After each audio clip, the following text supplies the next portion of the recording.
여호와 내 하나님이여, 내가 죽게 피하오니 나를 쫓아오는 모든 자들에게서 나를 구원하여 내소서.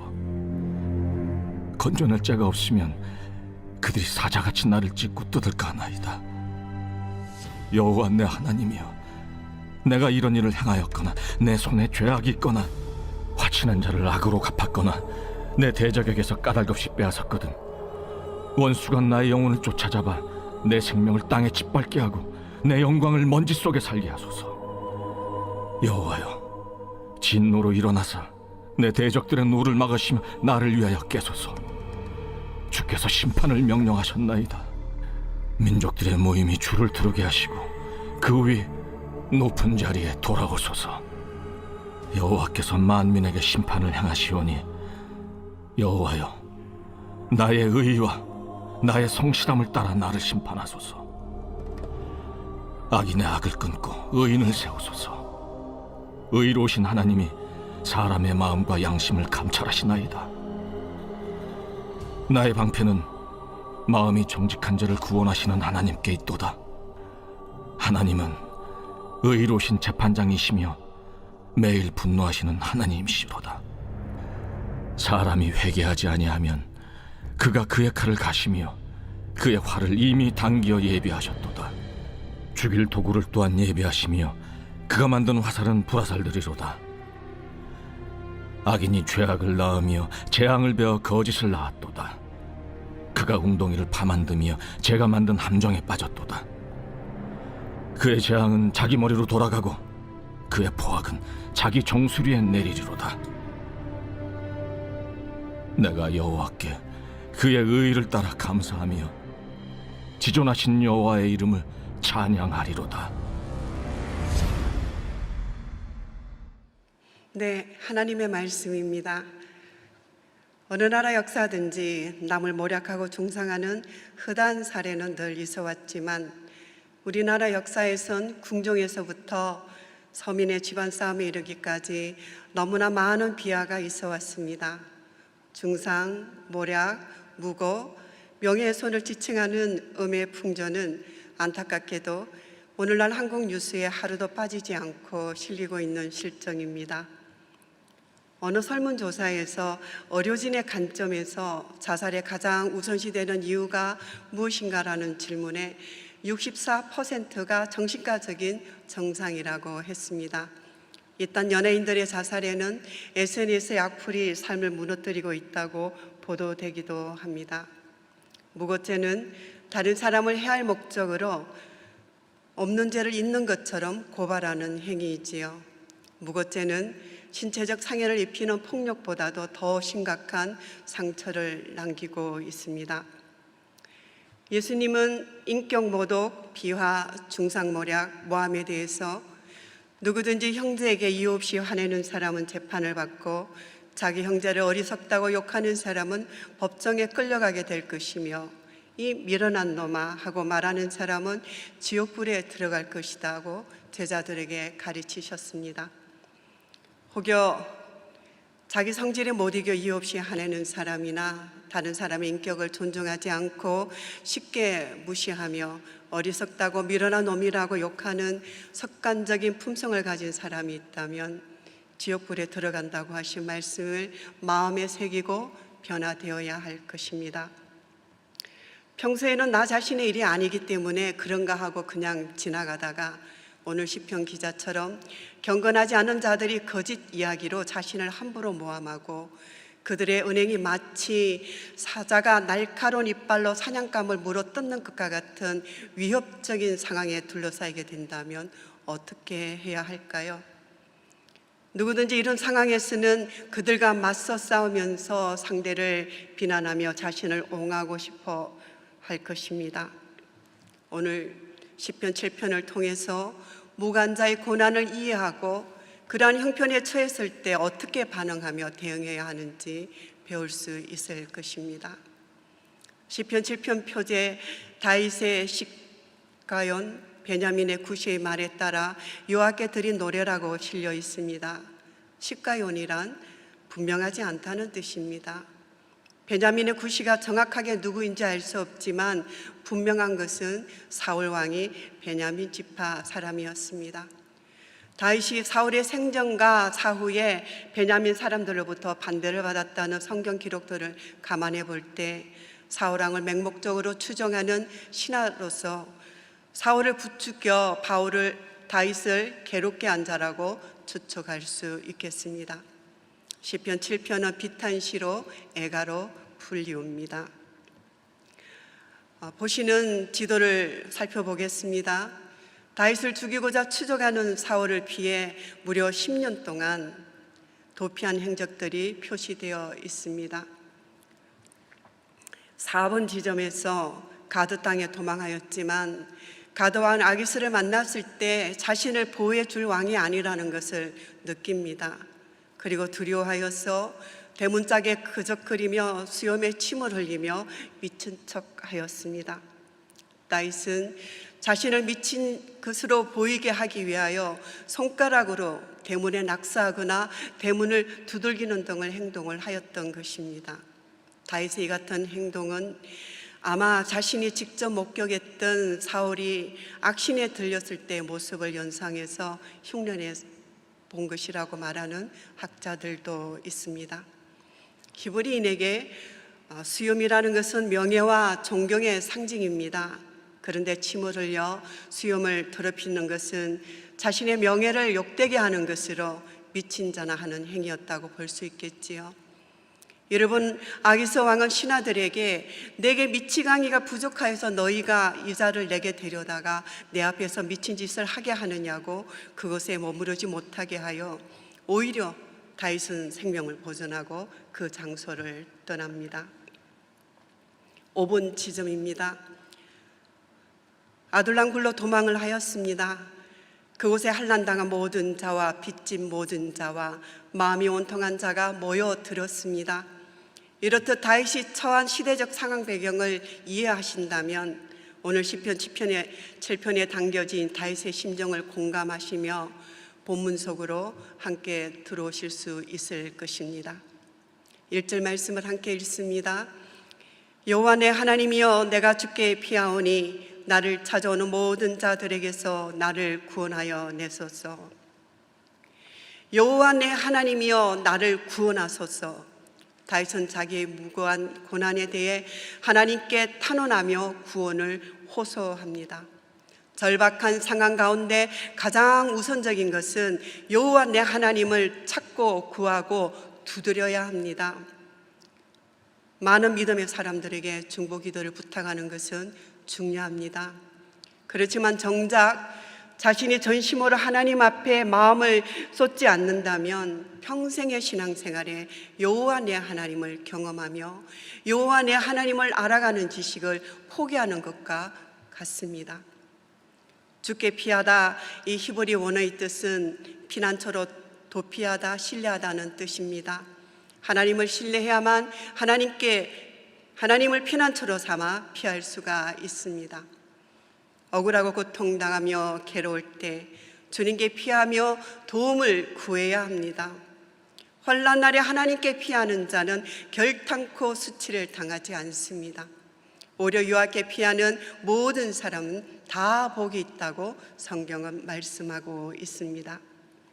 3절에서 다윗은 또다시 여호와 내 하나님이여 부르며 구원을 청원합니다. 자신의 손에 제약이 없으며 화친한 자에게 악을 행하지도 않았고 화친한 척하고 뒷담화하고 뒤통수 치지 않았다는 것이지요. 어떤 것도 약탈하지 않았으며 만약 그러한 일을 했다면 자신의 영혼을 잡아서 자신의 생명과 영광을 짓밟아도 좋다고 말합니다. 이러한 표현은 대적의 추격과 박해가 얼마나 부당한가를 역설적으로 강조하고 있습니다. 이어서 주님께 일어나소서 깨소서 간청합니다. 주님을 깨우는 기도는 드보라야 깰지어다 같은 전투 구호로 주님이 친히 싸워주실 것을 요청하고 있습니다. 이사야 선지자도 여호와의 팔이여 깨소서 깨소서 능력을 베푸소서 옛날 옛 시대에 깨신 것 같이 하소서 바다의 넓고 깊은 물을 말리시고 바다 깊은 곳에 길을 내며 구속받은 자들을 건너가게 하시니가 어찌 주가 아니시니까 하며 주님을 흔들어 깨웠습니다. 이어지는 다윗의 고백은 하나님을 아는 지식을 쏟아내고 있습니다. 서두에 불렀던 내 하나님 여호와 내 하나님이여, 여호와 내 하나님이여, 이것은 남들이 전해주는 하나님이 아니라 다윗의 삶의 여정에서 만나고 경험하며 알게 된 하나님을 기억하며 찾은 것입니다. 8절에서 11절까지 그것이 나타나 있는데요. 만민에게 심판을 행하시는 하나님, 의와 성실함을 따라 심판하시는 하나님, 악인의 악을 끊고 의인을 세우시는 의로우신 하나님, 사람의 마음과 양심을 감찰하시는 하나님, 나의 방패이신 하나님, 마음의 정직한 자를 구원하시는 하나님, 의로우신 재판장이신 하나님을 찾습니다. 오늘 여러분은 기도의 자리에서 하나님 어떻게 찾고 구하시겠습니까? 전지전능, 무소부재, 익숙한 포괄적인 단어 속에 하나님을 가둬두지 마십시오. 실제적인 삶의 여정에서 구체적으로 하나님을 만났던 사건과 정황을 기억하면서 선명한 하나님의 이름을 부르며 기도의 자리로 나가시지 않으시겠습니까? 시편에는 얼마나 많은 하나님을 아는 이름들이 들어있는지 모릅니다. 억울하다고, 힘들다고, 이럴 수가 있느냐고 울고만 있는 그 누구에게 여호와의 말씀이니라, 너희를 향한 나의 생각을 내가 아나니 평안이요 재앙이 아니니라. 너에게 미래와 희망을 주는 것이 아니라 너희에게 미래와 희망을 주는 것이니라. 너희가 내게 부르짖으며 내게 와서 기도하면 내가 너희들의 기도를 들을 것이요 너희가 온 마음으로 나를 구하며 나를 찾을 것이요 나를 만나리라. 이처럼 애타게 초청하시고 기다리시는 하나님을 찾고 구하면 반드시 만나주실 것입니다. 12절 말씀입니다. 사람이 회개하지 아니하면 그의 칼을 가시며 그의 화를 이미 당겨 예비하셨도다. 하나님이 가장 참지 못하시는 인간의 죄는 회개하지 않는 죄라고 합니다. 하나님이 회개하지 않는 자들을 향해 사용하실 칼을 이미 예비하셨고 활과 불화살도 준비하고 계신다고 경고합니다. 그렇다면 누가 회개해야 할까요? 회개할 사람은 누구인가요? 우리가 기도하면서 하나님 아시지요? 간절한 마음으로 깊은 기도 가운데 들어가다 보면 아무리 억울한 일을 당했다 할지라도 우리 역시 다른 사람에게 상처를 입힌 적이 있기 때문에 너희 눈에 덜보를 먼저 빼라는 성령님의 책망하심이 들려온다면 지체하지 말고 자신의 지은 죄를 회개해야 할 것입니다. 하나님은 나만의 하나님이 아니시며 온 인류를 위한 하나님이심을 기억하시기 바랍니다. 거룩한 하나님이 보시기엔 모든 사람은 예외 없이 타락한 죄인들입니다. 그러하기에 억울한 일로 분노하시는 우리들에게도 회개를 촉구하십니다. 언제든지 죄에서 돌이켜 회개하면 제3의 은혜를 베풀어 주십니다. 우리는 온갖 모함과 거짓말로 해를 입히는 사람들을 위해서도 기도해야 합니다. 다른 사람에게 뜻을 넣고 거짓으로 함정을 판 사람들은 결국 자신이 파놓은 함정에 빠져버린다고 성경은 말씀합니다. 회개의 기도 이후에 하나님의 친밀한 임재 가운데 있을 때에 그토록 힘들었던 억울함도 비난의 소리도 다 어디로 갔는지 온데간데 없습니다. 우리의 영혼 깊은 곳에서는 찬양이 울려납니다. 17절 말씀입니다. 내가 여호와께 그의 의를 따라 감사하며 지존하신 여호와여 지존하신 여호와 이름을 찬양하리로다. 하리로다.